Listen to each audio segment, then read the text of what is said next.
أعوذ بالله من الشيطان الرجيم. بسم الله الرحمن الرحيم.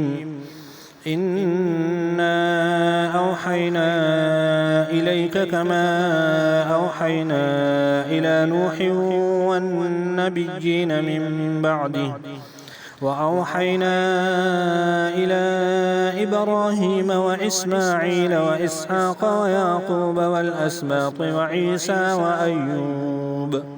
وعيسى وأيوب ويونس وهارون وسليمان، وآتينا داود زبورا، ورسلا قد قصصناهم عليك من قبل ورسلا لم نقصصهم عليك، وكلم الله موسى تكليما، رسلا مبشرين ومنذرين لئلا يكون للناس على الله حجة بعد الرسل، وكان الله عزيزا حكيما.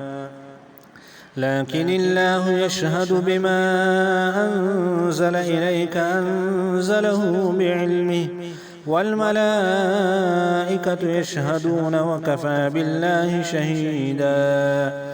إن الذين كفروا وصدوا عن سبيل الله قد ضلوا ضلالا بعيدا. إن الذين كفروا وظلموا لم يكن الله ليغفر لهم ولا ليهديهم طريقا إلا طريق جهنم خالدين فيها أبدا، وكان ذلك على الله يسيرا.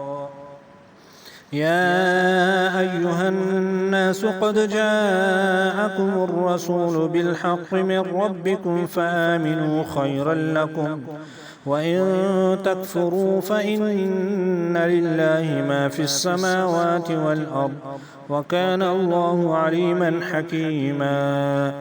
يا أهل الكتاب لا تغلوا في دينكم ولا تقولوا على الله إلا الحق، إنما المسيح عيسى ابن مريم رسول الله وكلمته ألقاها إلى مريم وروح منه، فآمنوا بالله ورسله ولا تقولوا ثلاثة، انتهوا خيرا لكم، إنما الله إله واحد، سبحانه أن يكون له ولد، له ما في السماوات وما في الأرض، وكفى بالله وكيلا.